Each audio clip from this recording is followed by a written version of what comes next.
Assalamualaikum warahmatullahi wabarakatuh. Jumpa lagi dengan saya Tama dalam Ada Apa Gerangan 2. Bagaimana kabar kalian? Semoga selalu diberikan kesehatan dan juga rezeki yang cukup. Kembali di Ada Apa Gerangan 2, di mana di sini saya akan khusus membacakan cerita-cerita mistis bersambung. Dan kita lanjutkan kembali cerita yang ditulis oleh Dio Seta yang berjudul Pagelaran Sewu Lelembut. Nah, seperti apa perjuangan Danan dan juga Cahyo nantinya untuk menggagalkan atau mungkin menghadapi sesuatu yang disebut dengan Pagelaran Sewu Lelembut ini? Langsung saja kita simak kelanjutannya. Teman-teman, ada apa gerangan? Ceritanya mulai dari sini.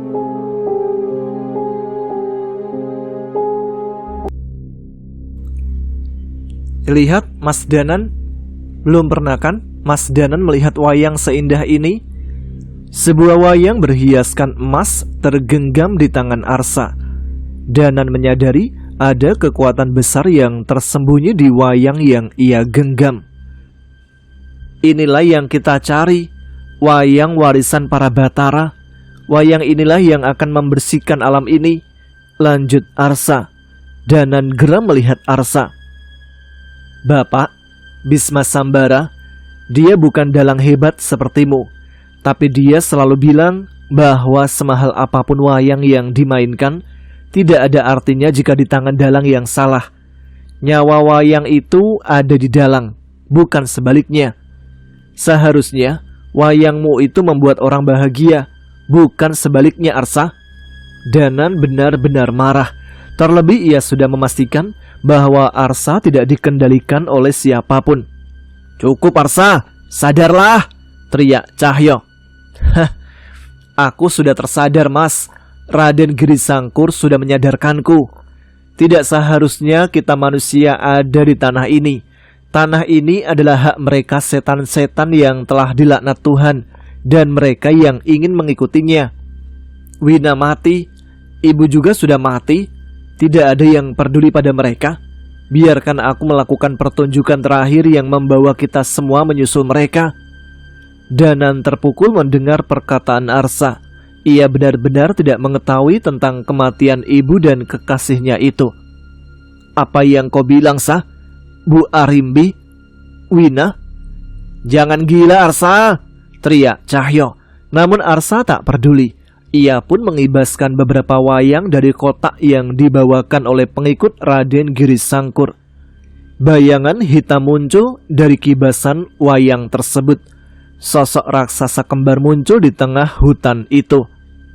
Subali, Sugriwa, jangan biarkan mereka mengganggu pagelaran ini lagi, perintah Arsa. Kali ini tidak hanya dedemit lewang sasar. Sosok raksasa Subali dan Sugriwa dengan buas mengincar mereka berdua. Jangan bercanda, Subali dan Sugriwa tidak pernah berwujud seperti itu, ucap Cahyo. Danan sudah bersiap dengan keris Raga Sukma di tangannya. Jangan menahan diri, siap-siap untuk basah kuyup setelah ini, ucap Danan. Tenang saja, tak akan kubiarkan makhluk ini merendahkan martabat Subali dan Sugriwa, balas Cahyo yang segera memanggil Kliwon ke dekatnya. Danan meletakkan keris Raga Sukma di antara dahi dan merapalkan mantra yang diturunkan oleh leluhur Sambara. Jagat lelembut boten duwe wujud, kulo nimbali surga loko surga kayangan, ketuh mulih sampun nampani, tekan aso tekan sedanten. Mendadak langit menjadi gelap, namun bahkan gelapnya pun tak mampu mengalahkan cahaya merah yang menyala di pusat hutan. Hujan turun begitu deras, bersamaan kemunculan sosok roh wanita yang anggun.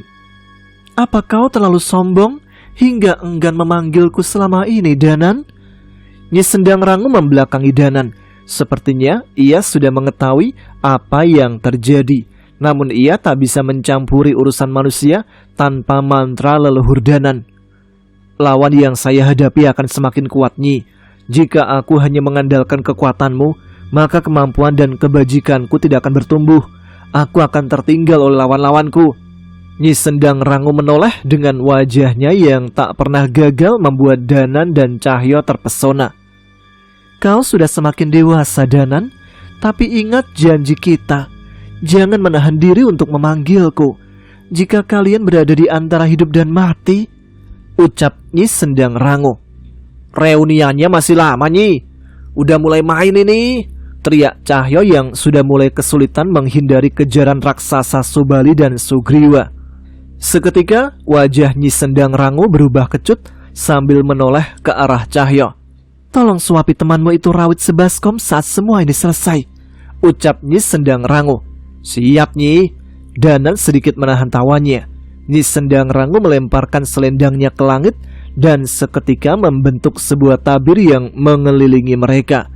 Hujan pun semakin deras dan Cahyo tahu di bawah hujan itu ia bisa menghadirkan kedua sosok sahabatnya. Sang penguasa kera alas Wanamarta, pengendali kuasa kelam hutan belantara, Wanasura, Wanasudra. Secara bersamaan, suara raungan sosok kera raksasa menggema di leweng sasar. Cahyo yang sebelumnya hanya berlari menghindari Subali dan Sugriwa, kini berbalik. Di bawah derasnya hujan itu, Kliwon menunjukkan wujud aslinya bersama Wanasura yang keluar dari tubuh Cahyo. Sepasang kera itu bertabrakan dengan roh Subali dan Sugriwa yang dipanggil oleh Arsa. Pertarungan yang tidak masuk di akal pun terjadi di tengah hutan itu. Jangan lengah, mereka diperkuat kekuatan Wayang Batara, teriak Cahyo yang bergegas menaiki punggung Wanasura. Sementara itu, Danan sudah bersiap menghadapi gerombolan demit leweng sasar yang sudah mengepungnya. Tapi belum sempat ia menarik kerisnya, ia didahului oleh 4 buah keris yang melayang menghadang setan-setan itu. Keris itu beradu dengan Banaspati dan menghancurkannya sebelum mendekat ke arah Danan. Mas Danan, biar kami yang mengurus mereka. Pasti Mas Danan punya urusan yang lebih darurat. Dirga tiba dan ia tidak sendirian. Guntur menyusul di belakangnya sambil menenteng kepala pocong yang telah terpisah dari tubuhnya. Ia melempar kepala pocong yang baru saja ia kalahkan dan menyapa Danan. Maaf kami terlambat, Mas. Benar kata Dirga, serahkan saja pada kami, ucap Guntur. Danan memandang ke sekitar, mencari keberadaan seseorang yang selalu bersama Guntur saat dalam bahaya. Nyari Nyai Jambrong, Mas. Dia nggak ikut. Orang habis kerokan masuk angin. Aku nggak bilang kalau mau kesini. Nyai itu udah semakin tua, udah bukan waktunya lagi ia ikut pertarungan seperti ini, ucap Guntur. Danan mengangguk mengerti. Ia melihat perkembangan kedua remaja yang sebelumnya ia kenal masih anak kecil. Saat ini mereka telah tumbuh dan terlihat dapat diandalkan. Tenang Danan, aku bersama mereka. Hanya kau yang bisa menyelamatkan Arsa, ucap Nyi Sendang Rangu. Danan semakin tenang ketika Nyi Sendang Rangu berkata seperti itu. Ia menoleh ke arah jagat dan menyadari gerbang gaib yang ia siapkan telah selesai. Aku akan membawamu ke Arsa. Bawa kembali dia pada kita, Danan, ucap jagat. Danan mengangguk dan kepulan kabut putih pun muncul di dekatnya. Ia berlari dan tiba di beberapa alam yang berbeda. Entah jagat mengalihkan jalur gaib itu kemana, namun di ujungnya ia melihat Arsa yang berdiri di tengah cahaya merah. Jangan mulai lagi pementasan itu, Arsa, teriak Danan menghentikan Arsa. Arsa menoleh dan mengenali kemampuan lintas alam itu. Jangan ganggu pagelaranku. Arsa mengibaskan wayang berlapis sepuan emas itu hingga sosok makhluk bermata 3 setinggi panggung muncul, melayang layaknya sosok dewa yang bertahta. Langit bergemuruh, petir menyambar, seolah makhluk itu menunjukkan tajinya sebagai sang penghuni kayangan. Jadi ini kekuatan Wayang Batara? Tak sehebat yang kukira, Arsa. Danan merespon kemunculan makhluk itu. Walaupun berkata seperti itu, Danan kewalahan dengan tekanan kekuatan dari sosok tersebut. Ia sadar bahwa yang di hadapannya bukan makhluk biasa. Saatnya sadar diri, Mas. Kalian tidak akan mampu mengalahkan kekuatan Batara, ucap Arsa bangga dengan kekuatan di tangannya. Kilatan putih melesat, Kini roh Danan sudah berada tepat di belakang makhluk itu. Pipi makhluk itu tergores dan meneteskan darah hitam. Ia tidak menyangka dengan perbuatan Danan. "Manusia melukaiku, sang penguasa alam langit, Batara Mudra." Makhluk itu tak menyangka serangan keris raga sukma Danan bisa melukainya. "Kau lupa Arsa, kami pernah menumbangkan makhluk yang mengaku sebagai Batara Naga. Mau berapapun dewa palsu yang muncul, kami tak akan gentar," balas Danan. Jagat dengan sigap menyembunyikan tubuh Danan di balik kabutnya. Ia mengerahkan kekuatannya agar Danan bisa bertarung dalam wujud sukma tanpa khawatir dengan tubuhnya. "Aku gagal melindungimu dari tipu muslihat Raden Girisangkur, Arsa. Tapi percayalah, sesakit-sakitnya musibah yang ada di dunia ini, itu hanyalah cara Tuhan untuk meringankan dosa kita dan membuat kita semakin lebih kuat. Lalu kenapa Tuhan mempertemukanku dengan Wina jika ia akan mengambilnya secepat ini? Mengapa Tuhan mengambil ibu yang tak pernah punya keinginan untuk menyakiti siapapun? Kalau semuanya akan mati pada akhirnya, apa bedanya sekarang atau nanti?" Arsa berkata dengan penuh emosi. Jagat menghela nafas. Ia melihat semuanya saat Raden Girisangkur muncul di hadapan mereka. Di sanalah Arsa melihat jasad Wina dan Arimbi yang tergeletak di sebuah ruangan. Raden Girisangkur yang membawa kedua jasad itu untuk ditunjukkan pada Arsa. Raden Girisangkur menceritakan bahwa apa yang diperbuat oleh ayah Arsa membawa kutukan yang akan terus mengejar semua orang terdekatnya. Kutukan dendam dari orang-orang sakti yang pernah bersinggungan dengan ayahnya. Saat kabar pagelaran Sewu Lelembut terdengar, Arimbi, sang istri dari Ki Darmo Suseno, menjadi incaran untuk dijadikan persembahan. Keberadaan Wina yang menjalin hubungan dengan Arsa pun juga diincar. Ini adalah saat mereka untuk membalas dendam. Raden Girisangkur memberi kesempatan pada Arsa. Ia menawarkan Arsa kekuatan untuk membalas dendam, sebuah kekuatan yang sempat digunakan oleh ayahnya, yaitu Wayang Batara. Dengan kekuatan itu, Arsa bisa melakukan pagelaran terbesar di tanah Jawa dan membalaskan kematian orang yang ia sayangi, hingga tak ada manusia lagi yang saling menyakiti di alam ini.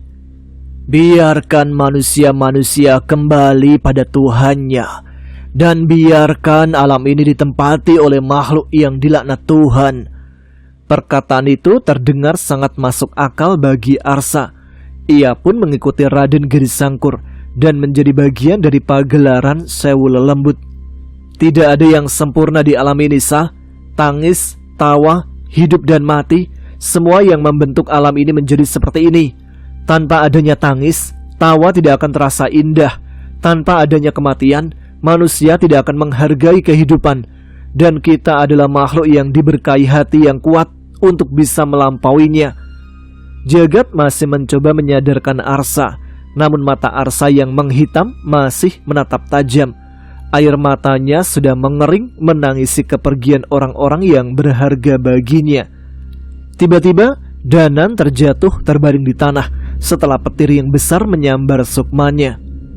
"Ini sakit, Sah. Sakit sekali. Tapi apa kamu tahu? Apa hal terbaik dari rasa sakit?" Danan kembali berdiri dan melayang menghadapi Batara Mudra. "Itu menandakan bahwa kita masih hidup dan kita masih punya kesempatan untuk terus mencoba memperbaiki semuanya." Danan sudah tidak menahan kekuatannya lagi. Ajian lebur sakti melebur dengan keris raga sukma. Kekuatan yang seharusnya mampu mengirimkan pukulan jarak jauh itu menjadi kilatan yang menghujani Batara Mudra. Tusukan berwujud kilatan putih. Batara Mudra tak lagi dalam posisi tenangnya. Tubuhnya yang mulai terkoyak membuatnya bergerak mengincar Danan sendiri. Tubuhnya menghitam, ketiga mata menyala. Ia tak lagi terlihat anggun layaknya patung-patung Batara yang terlihat di candi-candi. Wujudnya berubah menghitam dengan lidah yang panjang. "Tanah ini pantas mendapat hukuman dari langit." Gemuruh dari langit semakin keras, hingga suara yang memekakkan telinga terdengar begitu keras. "Danan," Jagat khawatir dengan keadaan Danan.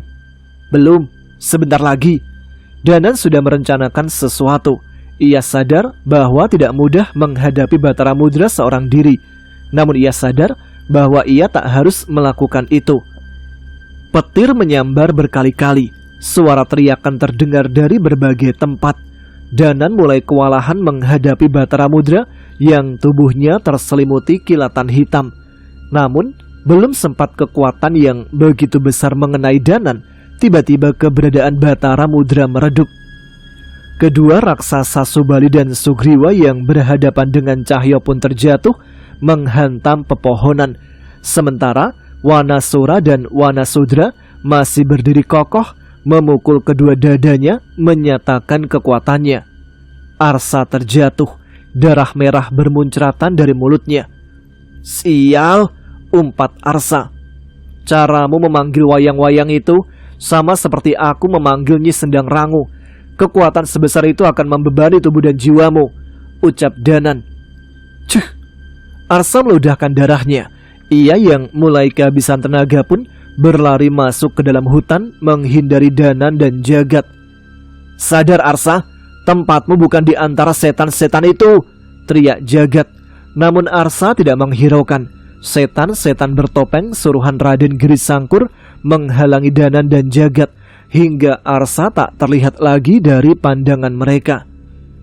Dengan langkah yang berat, Arsa menyeret langkahnya. Wajahnya pucat, tubuh dan hatinya penuh luka yang sulit untuk diobati.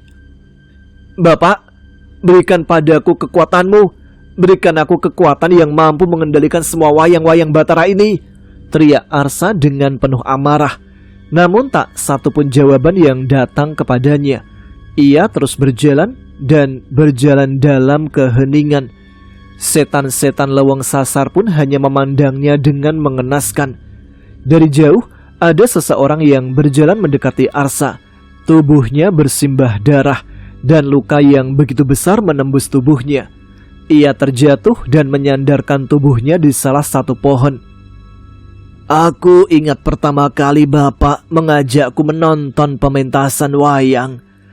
Lakon perang tanding benar-benar membuatku tidak tahan untuk melompat begitu senang menyaksikannya," ucap pria itu.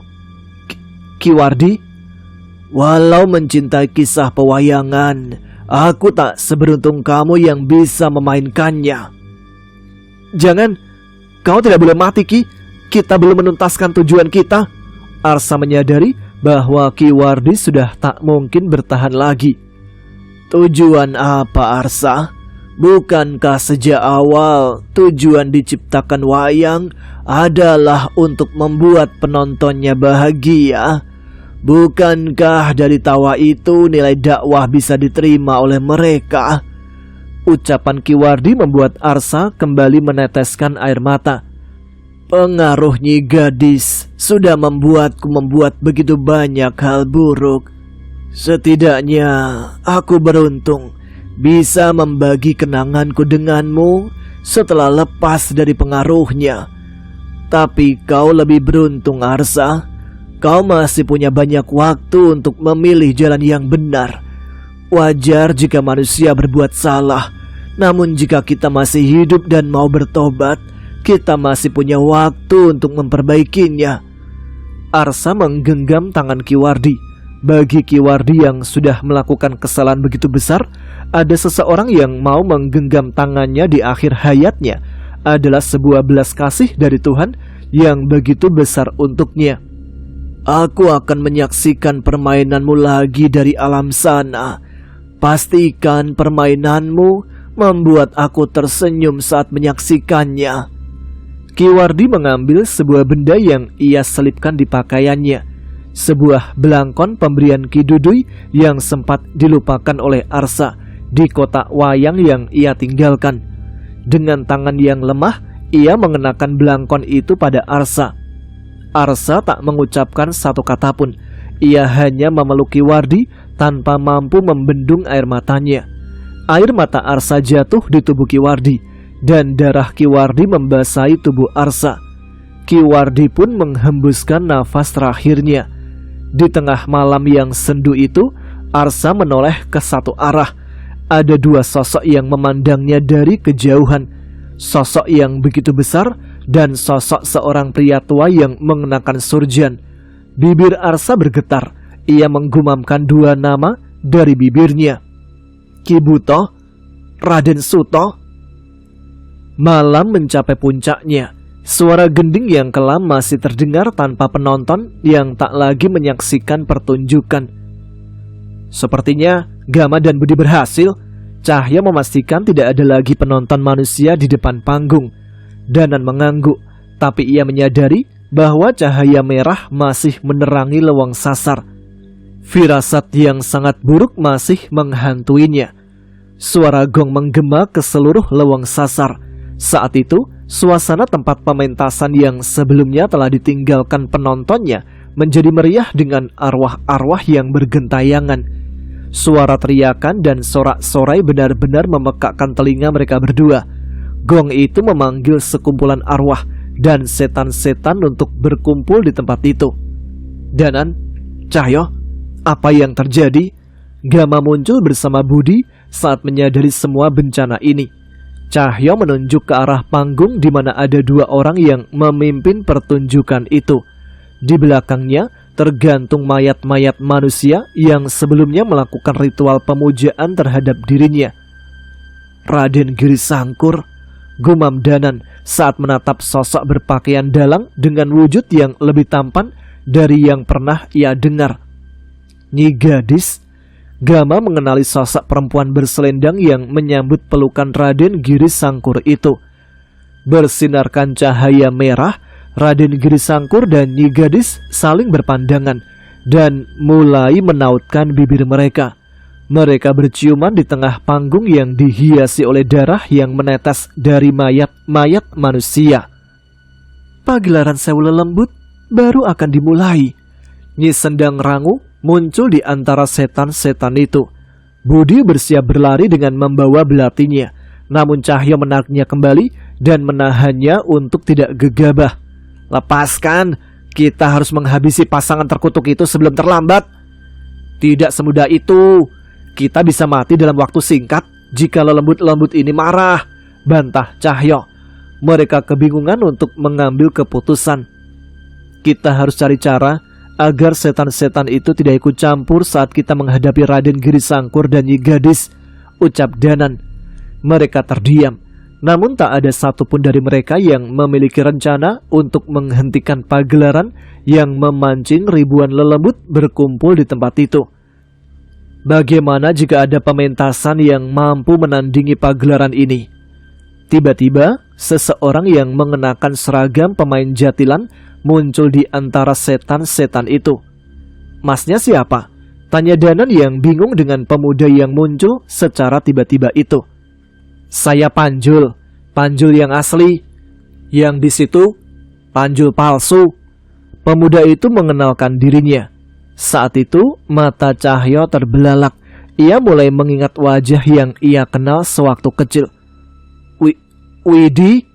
Pemuda itu mengangguk senang. Cahyo masih mengenalnya. Cahyo pun melihat sebuah kuda lumping yang ia bawa, dan ia mengingat sesuatu yang pernah ia lakukan di masa kecilnya. Pementasan tandingan? Maksudmu Turonggo Mayit? Kedatangan Widi membuat Cahyo tercengang. Ia tak menyangka teman masa kecilnya itu akan muncul di tengah pertempuran gaib di hutan terlarang itu. Apa sih Cahyo? Widi merasa risih ketika Cahyo memainkan telapak tangan di depan mata Widi.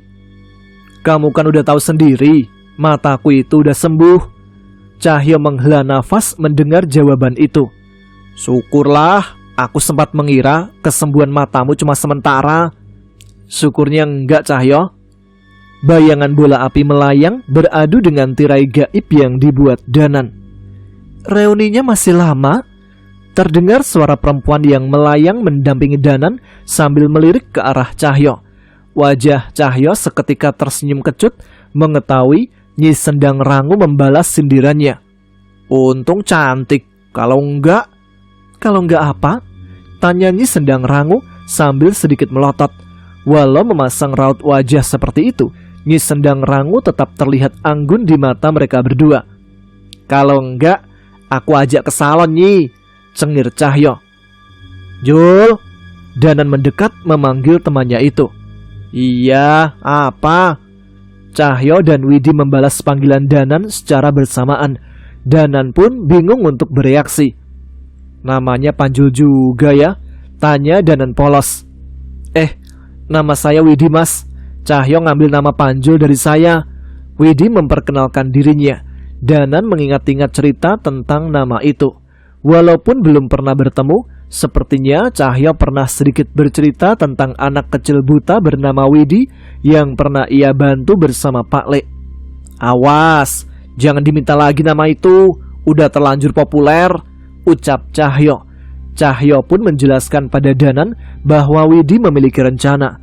Ia menceritakan bahwa mereka pernah menghadapi gerombolan demit dengan memanfaatkan sebuah seni gaib.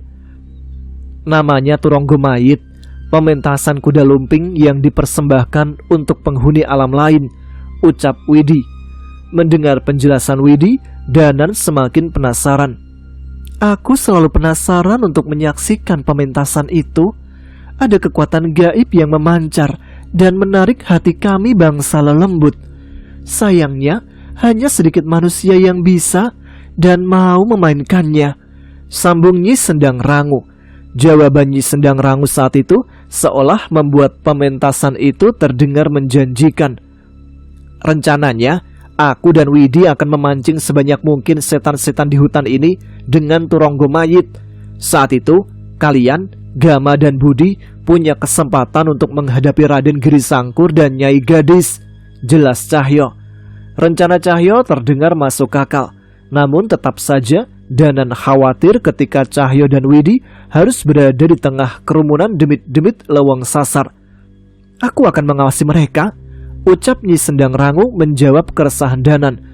Danan cukup lega dan setuju akan keputusan Nyi Sendang Rangu. Bilang aja mau ikut nonton kan Nyi, bisik Cahyo. Tanpa memperdulikan keanggunannya, Nyi Sendang Rangu memukul begitu saja kepala Cahyo yang tak henti meledeknya. Percayakan demit-demit itu pada kami, Cahyo memperjelas. Danan pun kembali berpaling. Ia mulai harus memikirkan cara menghadapi kedua manusia terkutuk itu. Gama, apa rencanamu? Tanya Danan. Gama menggeleng, sementara Budi masih memandangi pemandangan yang begitu mengerikan. Cahyo akan mencoba memancing perhatian seluruh demit di hutan ini dengan Turonggo Mayit. Mungkin kita bisa memanfaatkan itu untuk menghentikan pasangan terkutuk itu, ucap Danan yang masih jijik melihat kedua makhluk itu saling memadu kasih di atas panggung. Kalau Cahyo sungguh mampu melakukan itu, mungkin aku dan Budi punya kesempatan untuk menghentikan Nyai Gadis, balas Gama.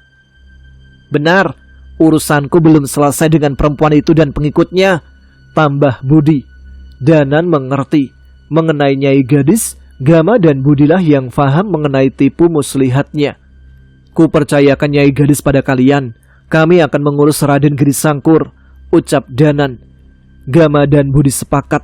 Terlihat gelang gengge sudah tergenggam di tangan Gama dan sebuah belati tua sudah tergenggam di tangan Budi. Danan yakin bahwa mereka berdua akan mengerahkan segalanya dalam pertempuran ini. Guntur, Dirga. Danan memanggil kedua juniornya yang masih sibuk dengan demit-demit alas itu. Serahkan demit-demit itu pada Cahyo. Kita urus dalang dari semua kekacauan ini. Keris Dirga melayang ke dekat Danan. Dan tak lama kemudian pemiliknya menyusul bersama Guntur yang masih menyesuaikan diri dengan situasi ini. Suara cemeti terdengar menggema di lewang sasar. Sewajarnya, suara itu tak akan menggubris apapun di tengah pagelaran itu. Tapi perlahan tapi pasti, ada sebuah kekuatan yang menarik perhatian bangsa lelembut yang ada di sana. Cahyo sejenak memandangi gerakan-gerakan Widi.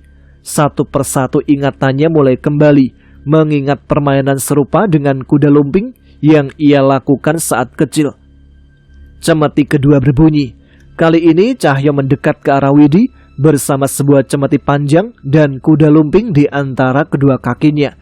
Ia memulai gerakan yang saling mengisi dengan permainan Widi. Mas Cahyo benar-benar bisa, kagum Guntur. Kadang aku sendiri nggak tahu apa saja yang bisa dilakukan oleh Cahyo, balas Danan. Permainan yang dilakukan Cahyo dan Widi terasa benar-benar misterius. Turonggo Mayit adalah sebuah permainan yang menggambarkan tragedi perang gaib yang menghibur makhluk-makhluk tak kasat mata. Cemeti Cahyo beradu dengan cemeti Widi, dan lompat-lompatan yang mereka lakukan membawa mereka keluar dan masuk ke alam gaib begitu saja. Tanpa sadar, suara gending gamelan lain terdengar dari balik kabut yang muncul dari permainan mereka. Sosok-sosok pemain gamelan tak kasat mata pun menyambut pertunjukan yang mereka lakukan. Cahyo mulai sedikit menggerakkan bahunya mengikuti alunan irama. Ia pun menutup mata dan mulai menikmati denting saron dan bonang yang mulai merasuki alam bawah sadarnya. Saat itulah Danan, Guntur, dan Dirga menyadari sesuatu. Mereka kini berada di antara setan-setan yang mulai berkerumun menyaksikan aksi yang dilakukan oleh Widi dan Cahyo. Ini berhasil, ucap Cahyo. Yo, pasti berhasil, dan aku punya kejutan lain untukmu. Ada sosok yang mendekat ke arah mereka dari balik kabut. Setiap purnama merah, kami selalu ada di sana, di hutan jati belakang rumahmu. Tapi mengapa kalian malah berada di sini? Samar-samar Cahyo mengenali suara itu. Ia tak terlalu mengingatnya. Namun saat semakin dekat, beberapa nama terucap di mulutnya. Hamid, Nuri, Muhri. Cahyo tidak menyangka sosok roh yang dulu pernah menjebaknya di alam gaib muncul kembali di hadapannya, lengkap dengan perlengkapan pementasan Turonggo Mayit. Kalian bersedia membantu kami? Tanya Cahyo. Justru kami yang akan marah kalau kalian tidak mengajak kami di pementasan semeriah ini, ucap roh Nuri. Cahyo tertawa. Ia tak pernah menyangka Leweng Sasar akan menjadi tempat di mana mereka berkumpul kembali dalam situasi seperti ini. Semua begitu berbeda, waktu, umur, hingga tempat mereka saat ini. Hanya ada satu kesamaan dengan pementasan yang mereka lakukan saat kecil dulu. Purnama yang berwarna merah. Gama dan Budi sudah memulai pertarungannya dengan sosok bernama Giri Karang. Sosok yang ditugaskan oleh Raden Giri Sangkur untuk melindungi kekasihnya di setiap kehidupan. Sementara Raden Giri Sangkur melangkah dengan geram menyaksikan pagelaran terkutuknya tak semeriah sebelumnya. Apa yang lebih menarik dari pementasan Darang? Geram Raden Giri Sangkur. Tanpa keberadaan Arsa, mayat-mayat yang menarilah yang menjadi penghibur makhluk-makhluk yang berkumpul di sana.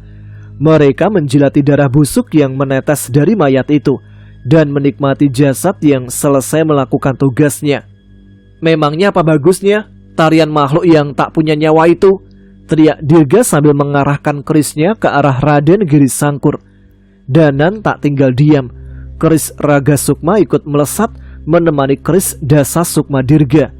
Seperti yang mereka duga, keris yang melesat begitu cepat itu tak mampu mengenai sosok yang pernah hidup ratusan tahun lalu. Rogo Geni Pangurip Sukmo. Sebuah ajian dibacakan oleh Raden Giri Sangkur. Di saat yang bersamaan, kekuatan aneh mulai mengelilingi tubuhnya dan membakar setiap bagian dari tubuh itu. Apa yang terjadi? Guntur bingung. Api? Tubuhnya diselimuti api? Dirga mencoba menebak. Namun apa yang dilakukan oleh Raden Giri Sangkur lebih dari itu.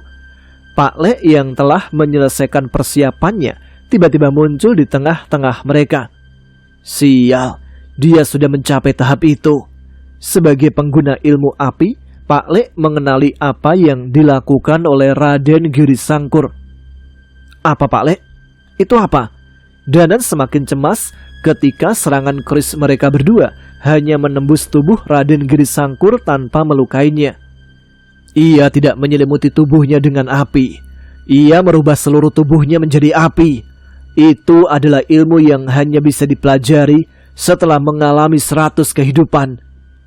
Danan tidak menyangka bahwa ia akan berhadapan dengan sosok Raden Giri Sangkur yang seperti itu. Banaspati, Buto Geni, Bukankah itu sama saja seperti mereka? Tanya Danan. Jangan bandingkan api dari lilin kecil dengan lahar dari gunung Merapi, Danan. Ucapan Pak Lek saat itu benar-benar memberi gambaran pada Danan tentang separah apa masalah yang mereka hadapi. Danan memanggil kerisnya dan maju sendiri menghadapi Raden Giri Sangkur yang merubah wujudnya menjadi kobaran api. Jangan gegabah, Danan. Danan mencoba mengadu kilatan putih dari kerisnya dengan tubuh yang tak mampu dilukai oleh ketajaman keris Raga Sukma dan keris Dasa Sukma itu. Satu dari sekian serangan Danan berhasil menggores tubuh api itu.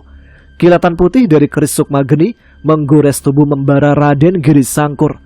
Berhasil. Danan memberi isyarat pada Pak Lek bahwa tubuh api itu masih dapat terluka dengan serangan gaib. Apa yang kalian banggakan? Ucap Raden Giri Sangkur yang tubuhnya segera pulih sesaat setelah dilukai oleh Danan. Seolah ingin membuat Danan putus asa, Raden Giri Sangkur hanya berdiam menerima semua serangan keris Raga Sukma yang sudah diselimuti cahaya kilatan putih itu. Danan tidak menyia-nyiakan kesempatan itu dan terus menebaskan kerisnya di tubuh Raden Giri Sangkur, dan Raden Giri Sangkur tidak membalasnya sama sekali. Danan kelelahan setelah semua tenaganya terkuras dalam serangan itu, dan saat menatap Raden Giri Sangkur, ia mulai gemetar. Gila, Guntur menyadarinya. Tidak mungkin. Danan tidak percaya serangan-serangan yang menghabiskan seluruh tenaganya itu tak berarti apa-apa pada Raden Giri Sangkur. Setiap luka yang ia berikan kembali menutup layaknya kobaran api yang terus membara. Sudah sadar perbedaan kekuatan kita, ha? Perlu 100 kehidupan lagi bagimu untuk menyaingiku, ucap Raden Giri Sangkur. Melihat Danan yang kewalahan, Guntur dan Dirga mengambil alih posisi Danan. Guntur mengikat erat tasbih di lengan kanannya sambil membaca sebuah ajian. Sebuah pukulan menghantam dengan begitu keras, bukan ke tubuh Raden Giri Sangkur, tapi ke tanah tempat dia berdiri yang seketika menggoyahkan keseimbangan tubuhnya. Dengan sigap, Dirga mengambil kesempatan itu untuk memanggil pecahan sukma dari keris Dasa Sukma untuk menyerang Raden Giri Sangkur. Dirga, Guntur, jangan terlalu dekat, cemas Danan. Tapi Dirga dan Guntur masih tidak mundur dan terus melakukan serangan yang membuat Raden Giri Sangkur tak mampu memulai serangannya. Bocah-bocah sialan! Raden Giri Sangkur mengincar Dirga yang sedari tadi mencoba melukainya. Namun Guntur mengambil alih posisi Dirga dan menerima serangan Raden Giri Sangkur dengan ilmu bela dirinya. Tangan makhluk yang begitu panas itu ditepis setipis mungkin dengan tangannya yang berlapis sedikit kekuatan. Pukulan Raden Giri Sangkur pun menghantam udara kosong, sementara Dirga kembali membangun serangannya lagi. Danan tertegun. Ia tidak menyangka kedua pemuda yang baru tumbuh itu bisa menghadapi serangan dari makhluk yang tak lagi berwujud manusia itu. Kami tahu Mas Danan pasti bisa menemukan cara mengalahkannya.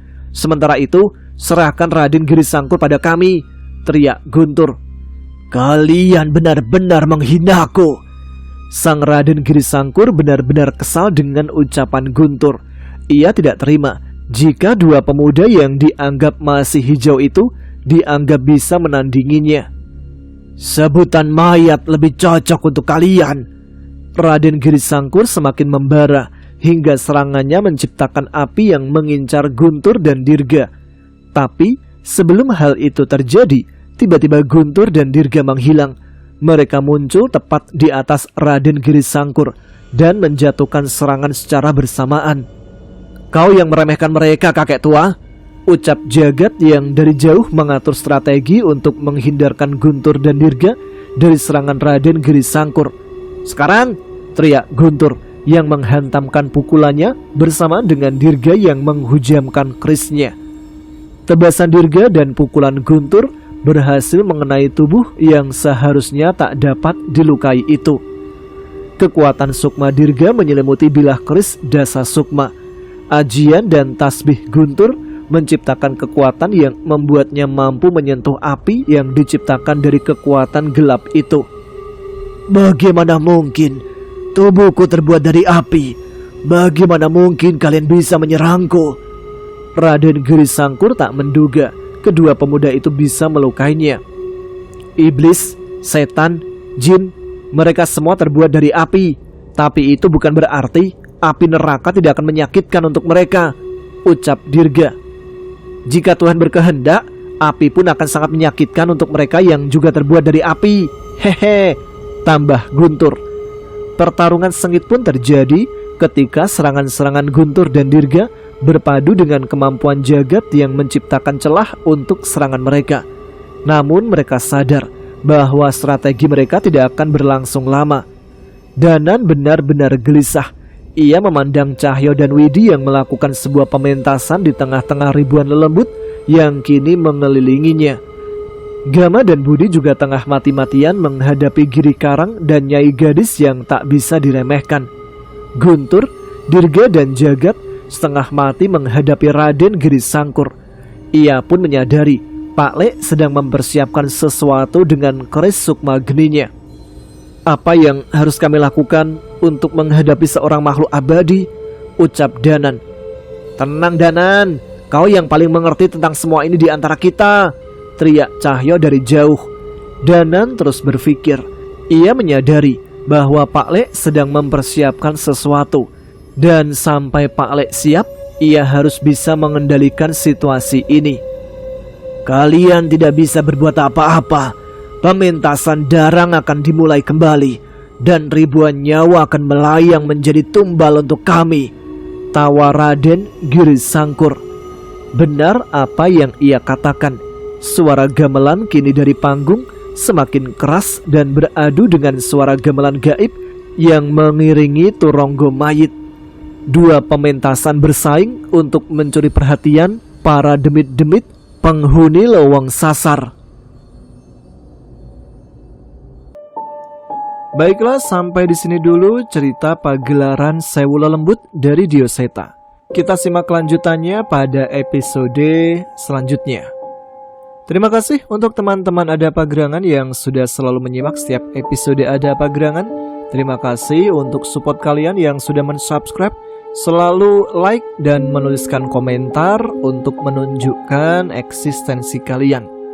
Sekarang saya Tama harus pamit. Kita jumpa lagi di episode selanjutnya. Tetap semangat, jaga kesehatan. Wassalamualaikum warahmatullahi wabarakatuh.